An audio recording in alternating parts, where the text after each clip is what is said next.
Renowned author Graham Hancock, known for his groundbreaking works like Fingerprints of the Gods and his appearance in the popular Netflix docuseries Ancient Apocalypse, presents an updated exploration of human history and consciousness in his 2022 release of the book Visionary. In this definitive edition, Hancock delves into the transformative role of psychedelics from ancient times to the modern era, examining their use as tools for uncovering the nature of reality. He takes readers on a journey to uncover the origins of human creativity, symbolism, and spiritual awareness, qualities that emerged suddenly less than 50,000 years ago in what scientists describe as one of the greatest mysteries of human history. From the painted caves to prehistoric Europe to remote rock shelters in South Africa, Hancock uncovers striking connections between ancient art and visionary experiences induced by plant medicines like ayahuasca and psilocybin. The research extends to the Amazon rainforest as he participates in shamanic rituals, consciousness studies that suggest hallucinatory experiences may grant access to other dimensions. These visions often depict supernatural beings, figures remarkably similar to those portrayed in early cave art, leading Hancock to ask profound questions about the forces that shaped humanity's evolution. Welcome to Yellow Brick Road Rash. This book is a natural next step after discussing modern psychedelic culture in my last episode.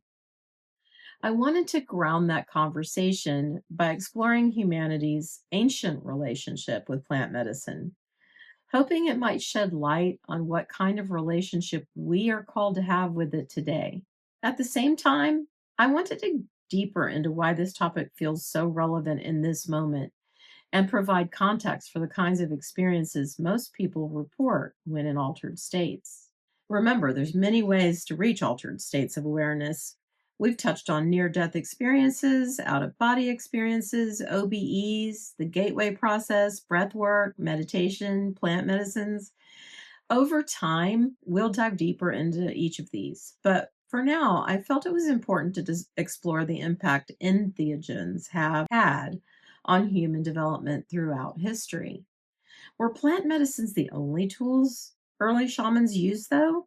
Or did they combine them with practices like breath work? When did humans first begin to work with these substances? These are some of the questions I hope to answer. After a brief look through online materials, I'm having a hard time identifying a consensus for when archaeologists actually think humans began intentionally consuming psychedelics. So I decided to include here the earliest date I could find. The sophisticated herbalism of hunter gatherers implies drug use probably originated with the tradition of herbal medicine and magic, possibly dating back to the earliest Homo sapiens, some 200,000 to 350,000 years ago. But it's unclear how much African hunters traditionally used drugs. So, since it was possible humans were ingesting plant medicine this far back, then it is plausible that psychedelic experience was an integral part of shamanic practice when cave paintings began to show up between 50,000 and 40,000 BCE. However, we have to remember that implied does not prove use. If they were being used that far back, can we also assume it was a normal part of ancient life? There is some evidence that leads scientists to believe mushrooms were some of the earliest plant life to appear in the historic record, dating back to over 800 million years ago. Aboriginal use of the didgeridoo in ceremonial practice began 40,000 years ago, according to cave drawings. Same idea with bone or reed blowing can be presumed. If they were painting walls with reeds or bones, could that suggest they knew about breath work? While Googling this, I read about something called Neanderthal turbo breathing. Their wide nostrils, barrel chest, and big lungs helped them process more oxygen to keep warmer during the Ice Age. Taking in that much oxygen probably was a trip. The article will be in the show notes. Definition of shaman. Shamanism represents one of the earliest forms of healing practice, dating back thousands of years. Shamans served as spiritual intermediaries, navigating the supernatural realms to help them diagnose and treat illness. Utilizing a combination of herbs, rituals, and spiritual connection, shamans address not only the physical symptoms of disease, but also the underlying spiritual condition and emotional imbalances believed to contribute to illness. Shamanic healing traditions varied widely across cultures, from the indigenous peoples of the Americas to the tribes of Siberia, yet shared common themes of interconnectedness with nature and the unseen forces that govern the universe. Ancient civilizations developed their medical systems parallel to shamanic healing, often intertwined with religious beliefs and practices. My resources, again, are in the show notes. So, mushrooms were super ancient. They've been around for at least 800 million years. Shamans may have existed as far back as 400,000 years ago, and hunter gatherers were making potions 200,000 years ago. Breathwork was likely happening 40,000 years ago. So clearly, all the correct factors were available to reinforce the notion that shamans could have been painting their psychedelic experiences on European cave walls between 50,000 and 40,000 years ago. But why just then? Why did they only begin to do this when they had all the necessary tools and functionality to do it much, much earlier? Well, for one, the painted caves in question are in Europe. So we're talking about migration to that area from Africa, which took a very long time. I read that early humans followed herds of cattle and other animals for food, but they were also collecting psilocybin from cow manure along the way. It looks like migrations happened in multiple waves, but there was absolutely a migration that occurred around 40,000 years ago. So, as we can see, this discussion also overlaps with ancient global prehistory and the profound changes that occurred towards the end of the Ice Age through the Younger Dryas. These are topics that really fascinate me, and while we'll also explore these more fully in a future episode, particularly when we get into Graham Hancock's Magicians of the Gods, they help set the stage for today's analysis. Okay, for the record, the Younger Dryas was a period of sudden onset frozen conditions that occurred just as the Ice Age was thawing out. This occurred approximately 12,000 years ago. It's so weird. I think of anything happening before the year 001 to be unfathomably ancient, but these numbers are incomprehensible on the ancientness scale. Really taking a step back and acknowledging just how very long humans have been trekking across this planet is humbling. Before we go any further, I wanted to mention, make no mistake, that these theories put forth by Hancock are in no way conclusive. Archaeology is far from an exact science. Every time we turn around, new information comes out that disproves the theory that came before. That's how science works. But honestly, we have to ask the questions even if we're wrong. It's the inquiry itself that drives us forward to the next discovery. Mr. Hancock makes no bones about this. So it's important as we discuss this to keep it all in perspective. There's just so much we will never know, and exploring where dots connect may be all we ever have. But honestly, because of Hancock's work, archaeology has really moved into the mainstream. If you're interested in learning more, check out his Netflix show. We thought it was really entertaining. Just remember, it's okay to ask questions where there may never be an answer, and I'm super good at that.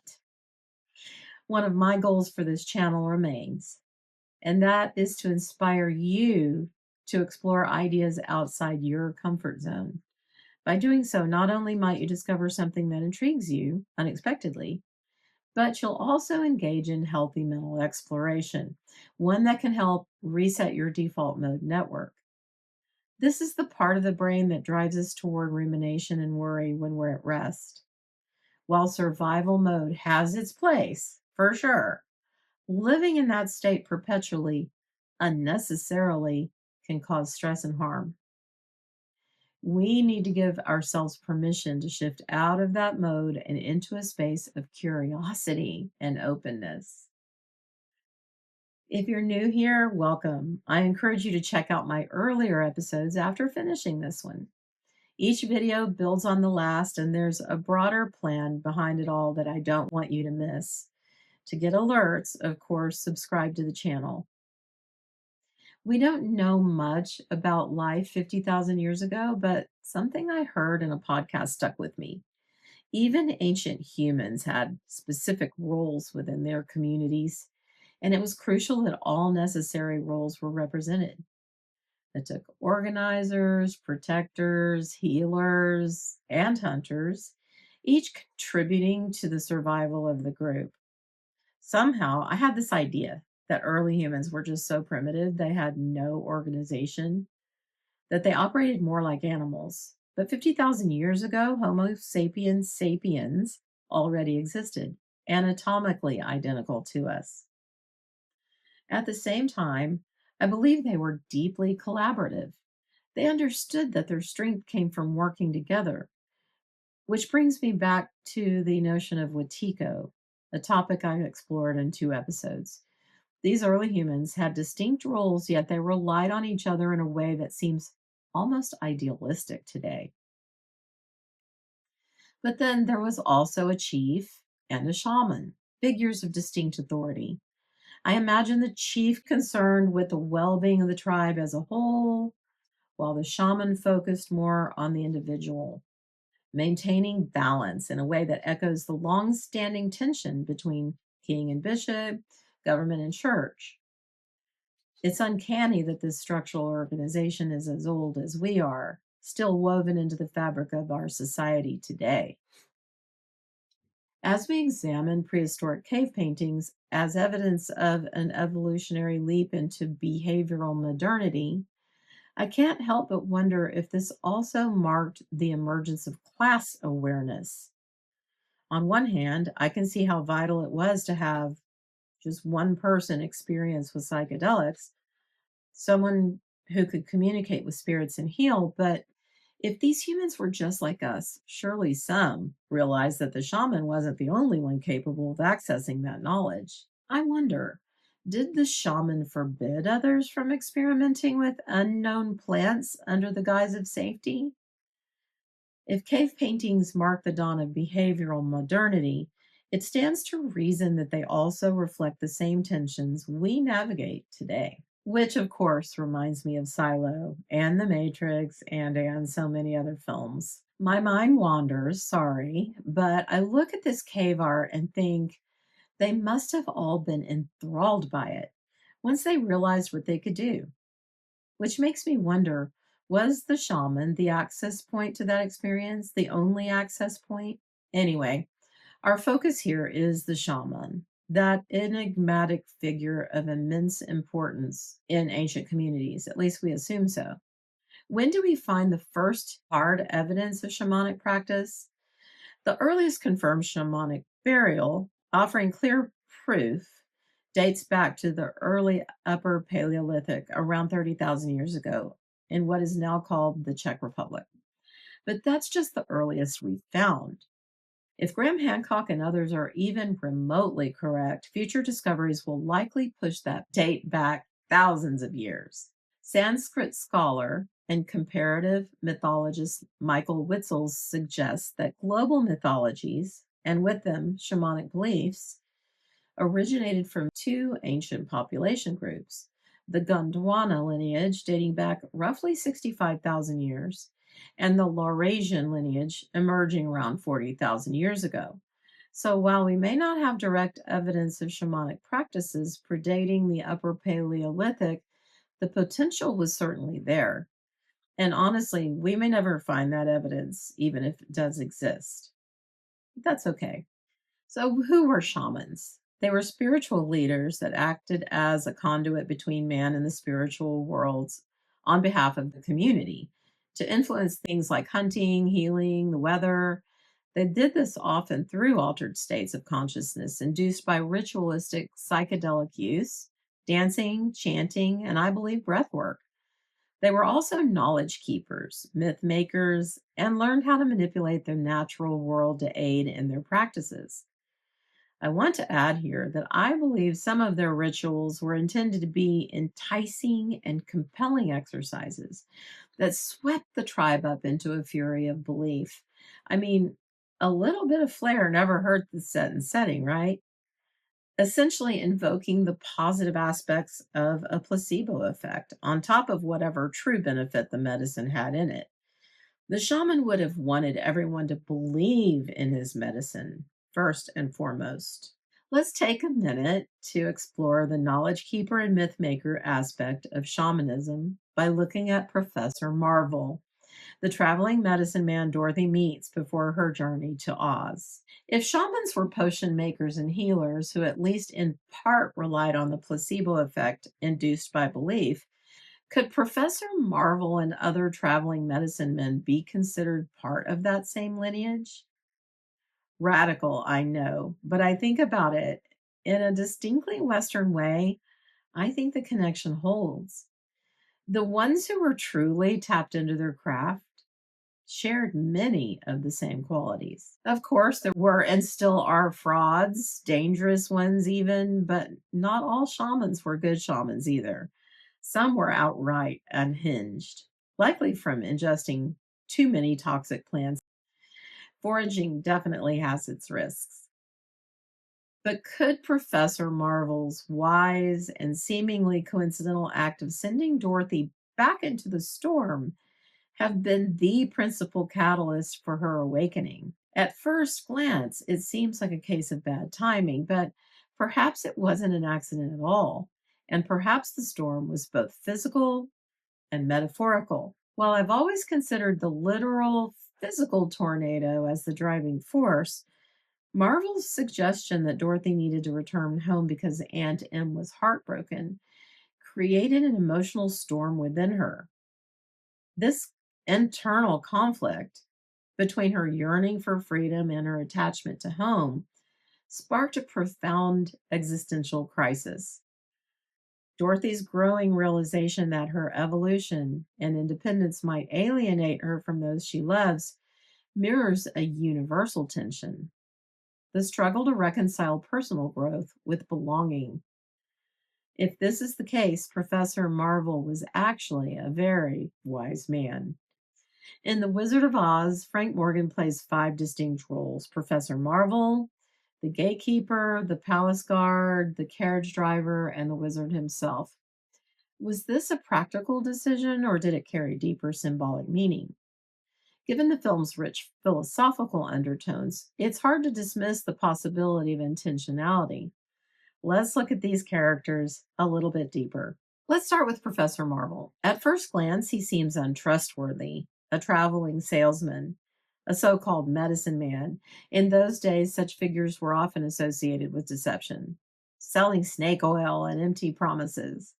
But like I said, not all shamans were revered healers either. Historical accounts suggested that some were feared, even violent. Crossing the wrong shaman could have had dire consequences. Marvel possesses a charisma that drew young Dorothy right in. His craft relied on suggestion and belief, a quality that resonates deeply with shamans, magicians, and traveling medicine men. His influence on Dorothy is subtle but significant. He appeals to her emotions, persuading her to return home and abandon her escape. Marvel's intervention serves as the spark that forces Dorothy back into the storm, both literally and metaphorically, where she must confront the discontent brewing within her. As humans, we are incredibly suggestible. I remember learning about advertising techniques in middle school, like bandwagon appeals and other tactics designed to plant ideas in our minds. Repetition alone can break down resistance. I've experienced this firsthand. Years ago, I was a realtor in San Antonio and I had a booth at a home and garden show. Next to my booth was a vendor selling oxygen based cleaning products. The over the top sales pitch grated on my nerves all day, and I swore I would not fall for it. But by the end of the day, guess what? I bought a gallon of it, and it worked. Amazing well, I might add. But the experience stuck with me. Even the staunchest skeptic is vulnerable to the power of suggestion. Returning to Professor Marvel, I associate him with the magician card in tarot. The magician embodies manifestation, resourcefulness, and inspired action, a shamanic archetype. Yet, like all archetypes, the magician has both light and shadow aspects. What does Marvel's character himself reveal about Dorothy? To me, he represents the catalyst for her awakening, as well as the conflicting realization that her choices have ripple effects on those around her. By running away, she created worry and sadness for Aunt Tim. Marvel uses this emotional pull to send Dorothy back into the storm, forcing her to confront the consequences of her actions. Now let's examine Frank Morgan's portrayal of the wizard. The wizard clearly embodies the shadow side of the magician archetype. He's a trickster, using illusion and deception to maintain power. But since the story unfolds through Dorothy's perspective, the wizard represents an unresolved aspect of her psyche. He is Dorothy's shadow, a reflection of her own struggle with power and authenticity. In Kansas, Dorothy tried to assert control through the emotional, self serving illusion of the child archetype. Similarly, the wizard hides behind smoke and mirrors, maintaining the illusion of authority while avoiding vulnerability. Ultimately, both Dorothy and the wizard are forced to confront their illusions. The wizard must leave the safety of his palace, the womb, to seek home, while Dorothy must learn to balance her personal needs with her role in the larger community. But what about the gatekeeper and the palace guard? Are they separate archetypes or are extensions of the wizard's multifaceted nature? It's tempting to assign them distinct role, but I believe they are manifestations of the same archetype. The gatekeeper represents the boundaries we set between ourselves and others in the collective conscious, barriers that protect our inner authentic selves. In this case, the gatekeeper seems to guard the Emerald City, allowing only those who are worthy to enter. Viewed symbolically, the Emerald City might represent Dorothy's inner collective life, a vibrant archetypal symphony enclosed within boundaries. The gatekeeper's role is to ensure that only those with pure intentions, like Dorothy and her companions, gain access. The palace guard, on the other hand, represents an even deeper boundary. Who is allowed into the wizard's most private chambers, the core of his soul? Who is worthy to pass into Dorothy's deepest psyche? The answer lies in the qualities demonstrated by her companions: curiosity, love, and courage. Lastly, I want to mention that the carriage driver, honestly, I haven't figured him out yet. He's driving the horse of a different color. That has to have some significance, right? If you have any ideas on that, I'd love to hear that. Let's circle back to Professor Marvel. Is he a shaman?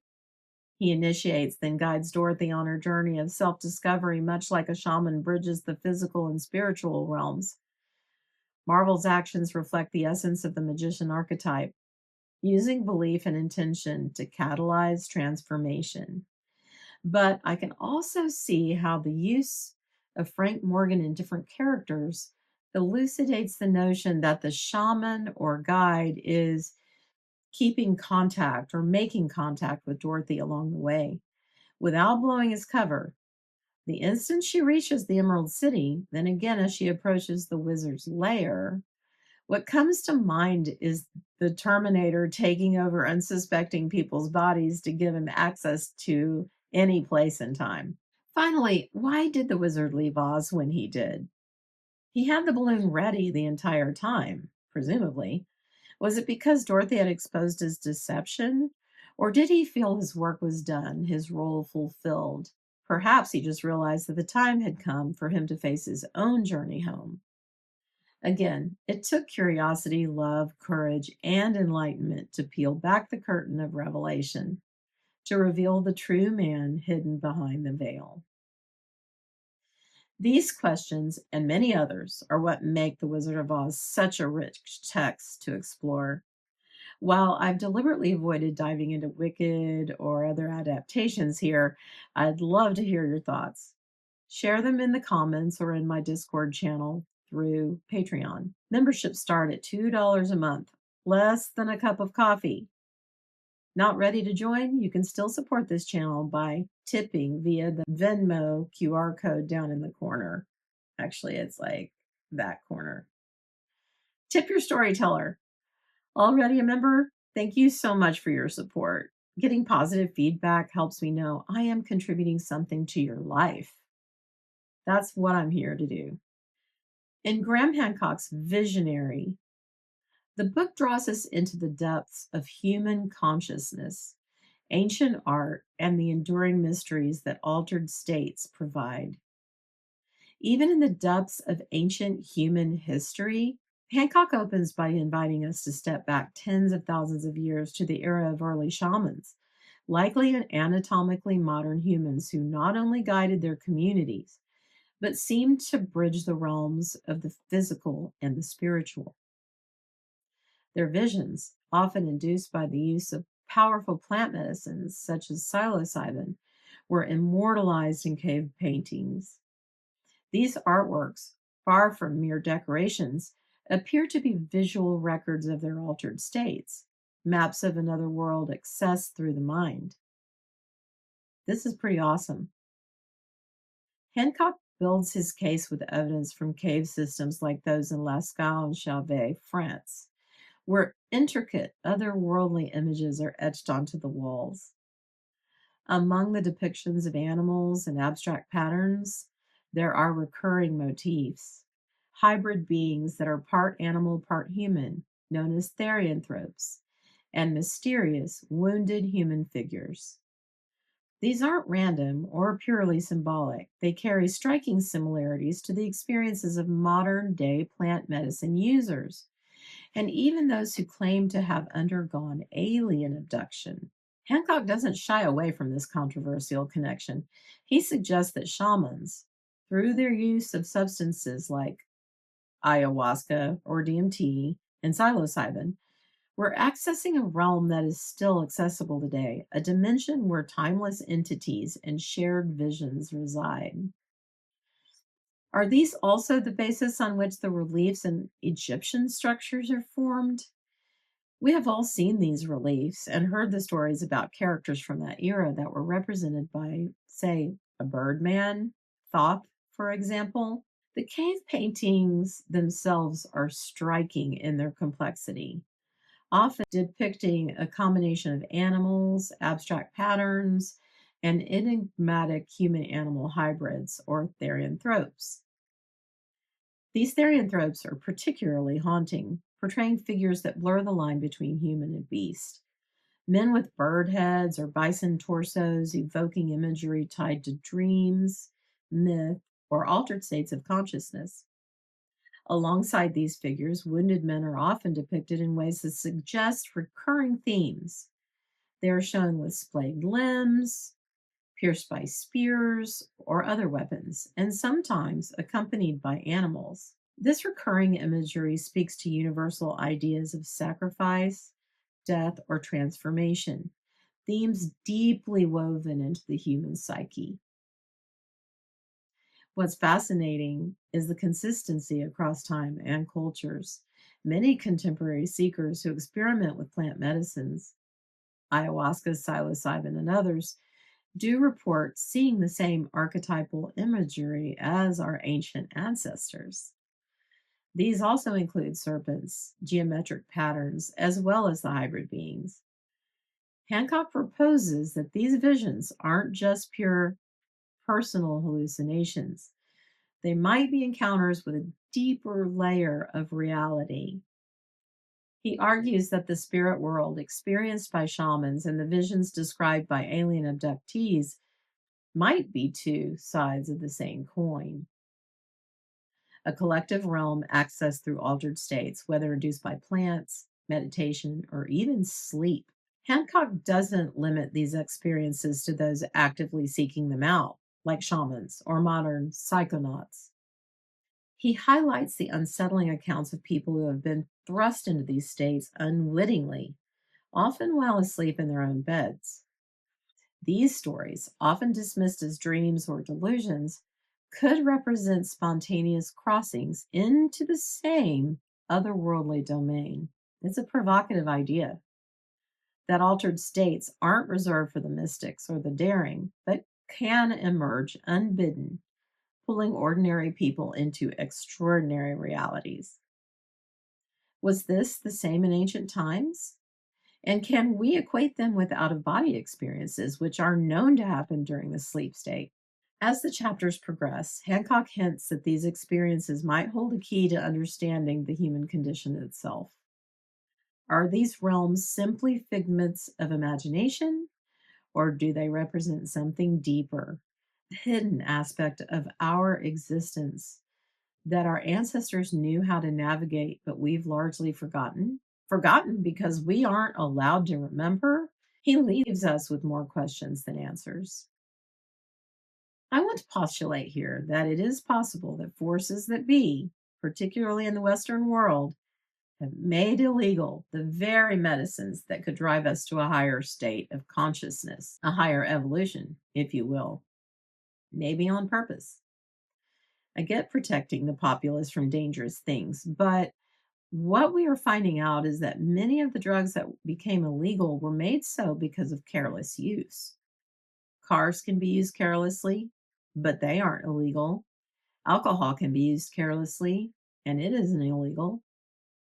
I'm not suggesting carte blanche releasing of Class A drugs, but clearly with mechanisms put in place for allowing educated access to these medicines, we could all be benefiting from their use. I would argue that every person in our government should be required to have a therapeutic psychedelic experience, at least one. But maybe if we all had access, there wouldn't be the need for organized religions. I don't know. Maybe that's the fear. So, going back to the caves, what are the wounded men? This particular motif in the cave art becomes a focal point for Hancock's deeper speculation. These figures are often depicted as injured or in distress, surrounded by what appear to be spears or tools. To Hancock, this imagery aligns eerily with the reports of modern abductees who describe terrifying encounters involving painful medical procedures. The parallels are striking. In both cases, individuals describe being taken, sometimes unwillingly, into strange environments where they endure physical and psychological trials. But what's even more compelling is that Hancock believes these events are not necessarily happening in the material world. Instead, they're occurring in an altered state of consciousness, a space that feels just as real and vivid as waking life. The caves where ancient paintings were discovered are more than mere shelters. They are portals into the minds of early humans, glimpses into a world that remains shrouded in mystery. These places were often remote and difficult to access, requiring immense effort to navigate dark, narrow passages and treacherous terrain. To reach the chambers where they painted, these ancient peoples faced an array of physical challenges, crawling through tunnels, climbing jagged rock walls, and working in near total darkness. The deeper into the earth they ventured, the more profound the sense of purpose becomes pretty evident, suggesting that these acts were more than utilitarian. They carried immense spiritual or symbolic weight. Early humans were still so in touch with the earth. I'm not exactly sure what this really means in scientific terms, but I suspect they had a higher natural capacity than we do to experience their environment's vibrations. I can't help but wonder if the caves didn't offer such a sharp contrast to the outside world's vibrations that it was reminiscent of the womb. It offered moisture in many cases, shade, and a different set of smells, and sounds would have even carried differently in there.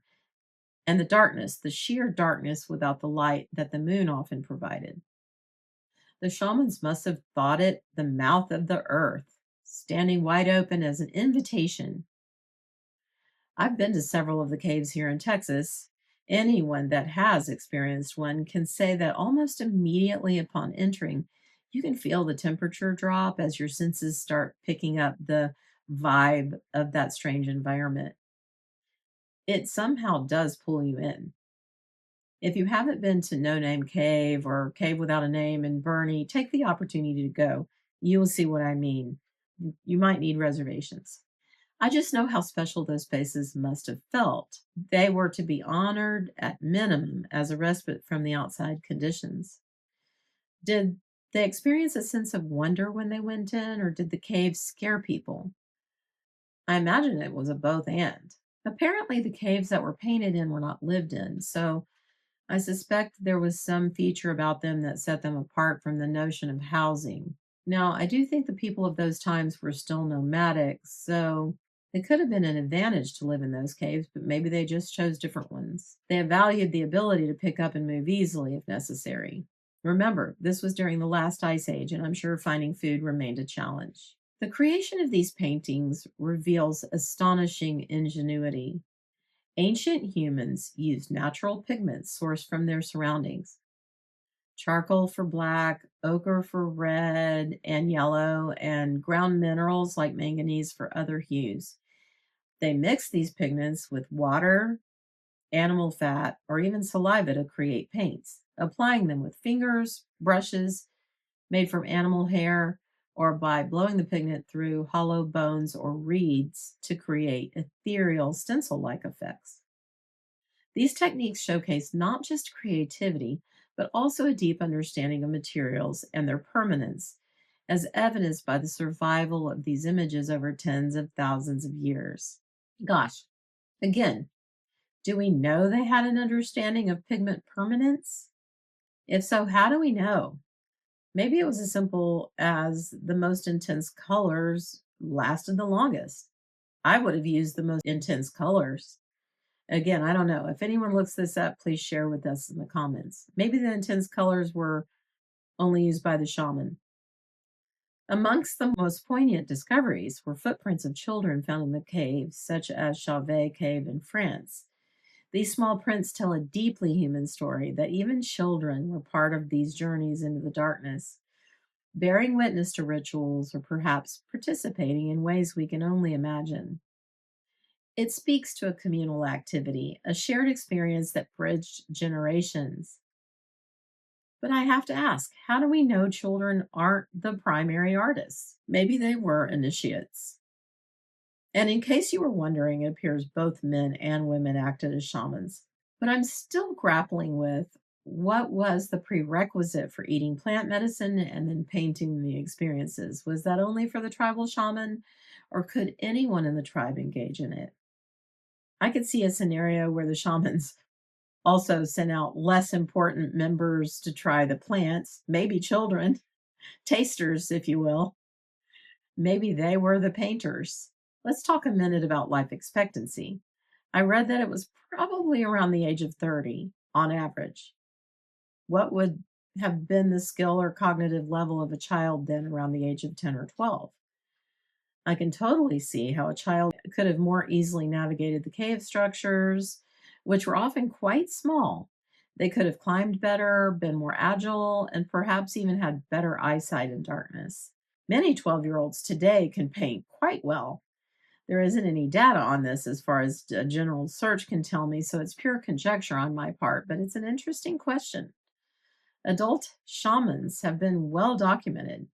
But again, the question comes down to this: did everyone in the tribe have access to the plants, or did they leave the exploration and the danger of that to the tribal shaman? And when did a person become a shaman? Was it when they were young? Leave it to me to ask questions for which there may be no answer. But because archaeology is an inexact science, just because we may never find proof doesn't mean it doesn't exist. It just means we may never know the answer. Okay, but who painted these walls? This question is central to Graham Hancock's theories. He suggests that many of these paintings, dating back tens of thousands of years, were the work of anatomically modern humans, though there is compelling evidence that some could have been created by Neanderthals.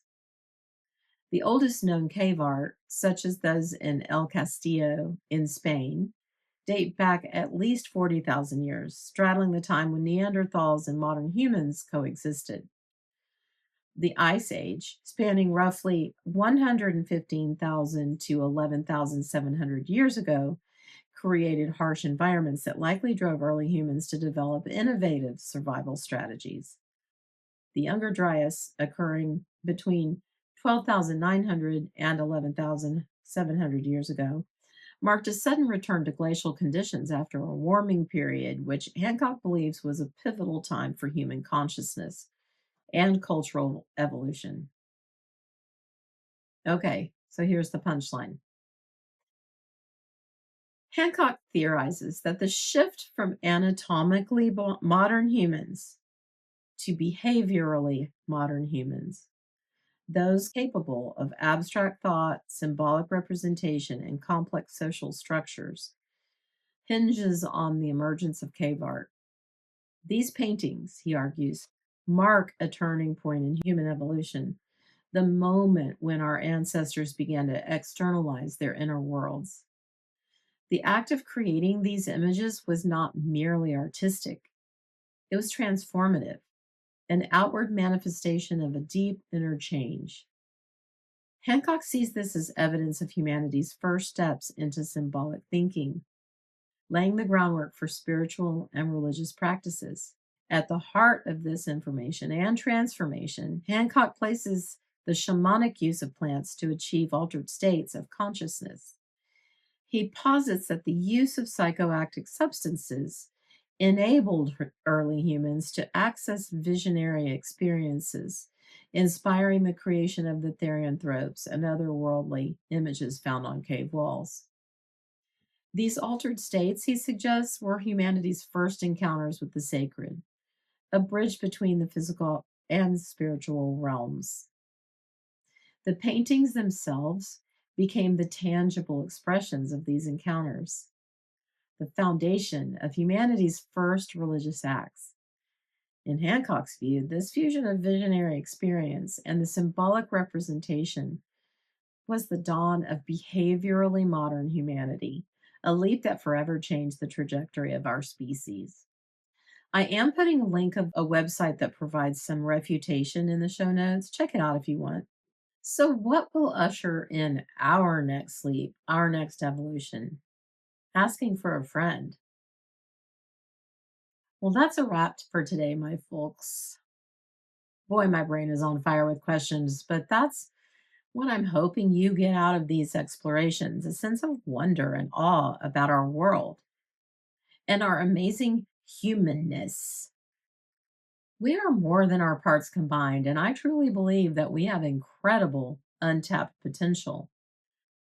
We're living in such strange times, but maybe one positive thing we can get out of it is that asking questions that push the established paradigms out of their state boxes is actually being normalized. With the help of explorers such as Graham Hancock and Michael Pollan leading the way. And that's only to name a few. In fact, many, if not all of the authors I present here will fall into that camp. But just remember, I only add the ones that are trying to use science as their springboards. It's important to try and keep at least one foot on the ground or in the physical plane when asking the hard questions. As above, so below. Thanks again for being here. I wouldn't be here if it weren't for you. Ciao. Here's one more additional thought. Half the population voted last year for diminishing the chief's role in society, erring towards the shamans. On the surface, that sounds appealing if you see it in the context of government is chief, with the well-being of the collective at its heart, and the shaman being charged of well-being of the individual. But what we are needing is care of the individuated, not care of the individualized. Was my 2 cents.